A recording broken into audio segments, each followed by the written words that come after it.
श्री कृष्ण। आज म श्रीमद् भागवत गीताको 121औं दिनमा दिव्य ज्ञानको बाँकी भागलाई अगाडि बढाउँदैछु। भगवान भन्नुहुन्छ, यस संसारमा दिव्य ज्ञान जतिको महान र पवित्र वस्तु अरू केही छैन। यस्तो ज्ञान सम्पूर्ण योगको पाकेको फल हो। यो जो व्यक्ति भक्ति सेवामा सक्षम र पूर्ण हुन्छ, त्यसैले यथा समयमा आफै भित्र यो ज्ञानको आस्वादन गर्दछ। जब हामी दिव्य ज्ञानका सम्बन्धमा कुरा गरिरहेका हुन्छौँ, त्यति बेला हाम्रो प्रयोजन आध्यात्मक ज्ञानसँग हुन्छ। हुन पनि दिव्य ज्ञान जस्तो महान र विशुद्ध चिज अरू केही छैन। अज्ञान नै हाम्रो बन्धनको कारण हो भने ज्ञान मुक्तिको कारण हो। यो ज्ञान भक्ति सेवाको परिचयको फल हो। यसलाई फेरि सुन्नुहोस्, यो ज्ञान भक्ति सेवाको परिपक्व फल हो। यस किसिमको दिव्य ज्ञानको अवस्था पुगेका व्यक्तिका लागि अरू ठाउँमा शान्ति खोज्नुपर्ने आवश्यकता रहँदैन। व्यक्तिका लागि अरू ठाउँमा शान्ति खोज्नुपर्ने अवस्था रहँदैन। त्यस्ता व्यक्तिले आफै भित्र शान्तिको आस्वादन गरिरहेका हुन्छन्। अर्को शब्दमा भन्ने हो भने ज्ञान तथा शान्तिको अवसान कृष्ण भावनामा पुगेर हुन्छ। भागवत गीताको अन्तिम सन्देश पनि त्यही हो।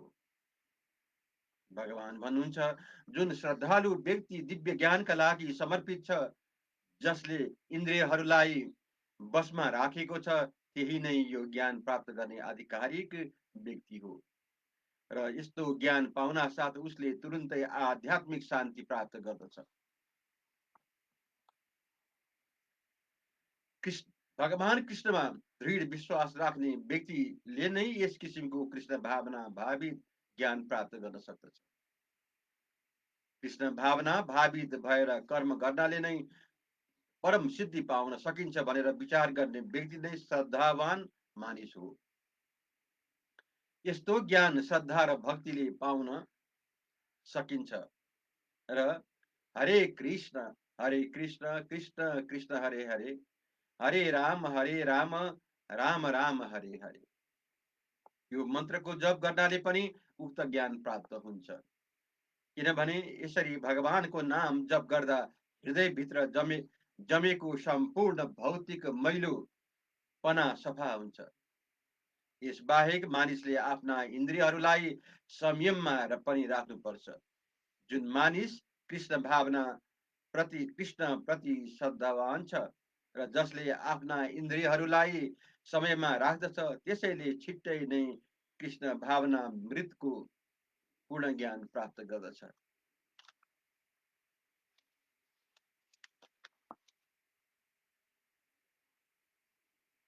भगवान भन्नुहुन्छ, शास्त्रप्रति शङ्का गर्ने र श्रद्धाविहीन व्यक्तिले ईश्वरीय चेतना प्राप्त गर्न सक्दैन। त्यस्तो व्यक्ति तल गिर्छ। संयमी व्यक्तिले न त यस लोकमा सुख पाउँछ, न त परलोकमा नै। भागवत गीता सम्पूर्ण प्रामाणिक शास्त्रहरूमध्ये सर्वश्रेष्ठ हो। जो व्यक्ति पूर्णतया पशुतुल्य छन्, तिनमा न प्रामाणिक शास्त्रप्रति कुनै श्रद्धा हुन्छ, न त शास्त्रको ज्ञान नै। कतिपयलाई शास्त्रको केही ज्ञान हुन्छ र यदा कदा शास्त्रीय वचनहरू उद्धरण पनि गर्छन् तापनि तिनीहरूमा ती वचनहरूप्रति वास्तविक विश्वास हुँदैन। कतिपय मानिसहरू जसले भगवत गीतालाई शास्त्रका रूपमा श्रद्धा त गर्छन्, तर भगवान कृष्णको पूजा आराधनामा विश्वास गर्दैनन्। यस्ता व्यक्तिहरू कृष्ण भावना मृतमा अडिन सक्दैनन् र पतित हुन्छन्। माथि उल्लेखित सबै कोटिका व्यक्तिहरू जो श्रद्धालु छैनन् र सधैँ शङ्कै मात्र गरिरहन्छन्, तिनीहरूको कहिल्यै आध्यात्मिक प्रगति हुँदैन। भगवानका वचनमा श्रद्धा नगर्ने व्यक्तिले न यस लोकमा न त परलोकमा नै केही सुख पाउन सक्छ। तिनले कुनै किसिमको पनि सुख पाउँदैनन्। अत मानिसले श्रद्धापूर्वक प्रामाणिक शास्त्रका नियमहरूको अनुसरण गर्नुपर्छ, अनि मात्र ज्ञानका स्तरमा पुगिन्छ। ज्ञानले मात्रै उसलाई आध्यात्मिक अनुभूतिको दिव्य स्तरमा पुर्याउन सहायता गर्दछ। अर्को शब्दमा, संशयग्रस्त मानिसको आध्यात्मिक उत्थानमा का क्षेत्रमा कुनै ठाउँ पाउँदैन। अतः मानिसले शिष्य परम्पराबाट आएका महान आचार्यहरूका चरण चिन्हको अनुसरण गर्नुपर्दछ। यसरी नै उनीहरूले सफलता पाउँछन्। भगवान भन्नुहुन्छ, जो मानिस आफ्ना कर्मफललाई त्यागेर भक्ति सेवामा लाग्दछ र दिव्य ज्ञानद्वारा जसका सन्देशहरू नष्ट भएका छन्, त्यो नै आत्मा परायण व्यक्ति हो। हे धनञ्जय, यस्तो व्यक्ति कर्मफलका बन्धनले बाँधिँदैन। जसले स्वयं भगवान कृष्णले बताए झैँ गरी भगवत गीताका उपदेशलाई पालन गर्दछ, त्यो व्यक्ति दिव्य ज्ञानका कृपाले समस्त सन्देहबाट मुक्त हुन्छ। यसैले ऊ पहिलेदेखि नै आत्मज्ञानमा स्थापित भइसकेको हुन्छ। यसरी ऊ कर्मका बन्धन भन्दा माथि हुन्छ, यसमा कुनै सन्देह छैन।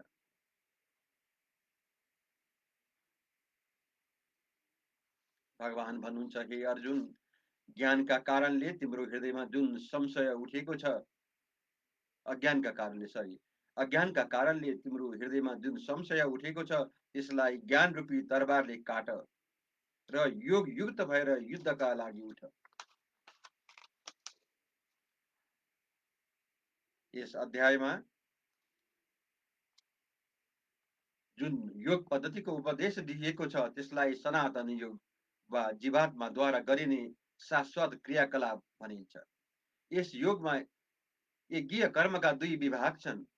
तीमध्ये पहिलोलाई द्रव्यमय यज्ञ भनिन्छ।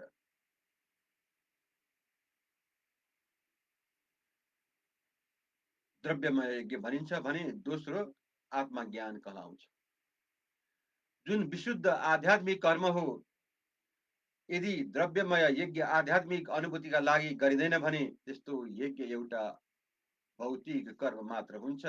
तर कसैले आध्यात्मिक उद्देश्य लिएर वा भक्तिभावमा रहेर यस्तो यज्ञ सम्पन्न गर्छ भने त्यो एउटा परिपूर्ण यज्ञ हुन्छ। जब हामी आध्यात्मिक क्रियाकलापमा का क्षेत्रमा आउँछौँ, त्यति बेला यो आध्यात्मिक कर्म पनि दुई वर्गमा विभाजित भएको पाउँछौँ। यी मध्ये पहिलो हो आत्मज्ञान र आफ्नो वैधानिक स्वरूपको ज्ञान। दोस्रो हो भगवानसँग सम्बन्ध, सत्यको ज्ञान। जसले भगवत गीतामा बताइएको मार्गलाई यथावत अनुसरण गर्छ, त्यसले आध्यात्मिक ज्ञानका यी दुई महत्त्वपूर्ण विभागलाई सजिलैसँग बुझ्न सक्दछ। उसका लागि भगवानको अंशरूप आत्माका सम्बन्धमा पूर्ण ज्ञान प्राप्त गर्न कुनै कठिनाई हुँदैन। यस किसिमको ज्ञान लाभदायक हुन्छ र यस्तो व्यक्तिले भगवानका दिव्य क्रियाकलापहरूलाई सजिलै बुझ्न सक्छ। यस अध्यायका सुरुमा स्वयं भगवानले नै भगवानका दिव्य कर्महरूको चर्चा गर्नुभएको छ।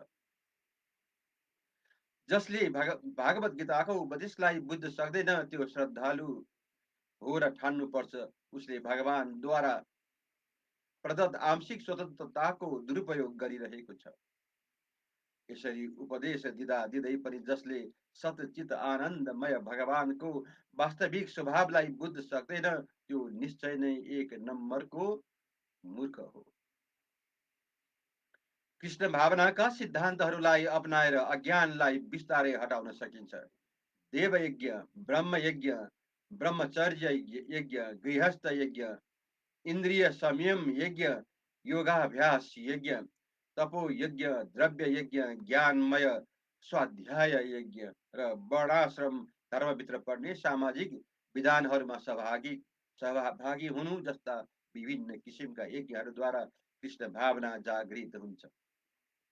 यी सबै कर्महरू यज्ञकै रूपमा चिनिन्छन् र सबै नियमित कर्ममै आधारित छन्।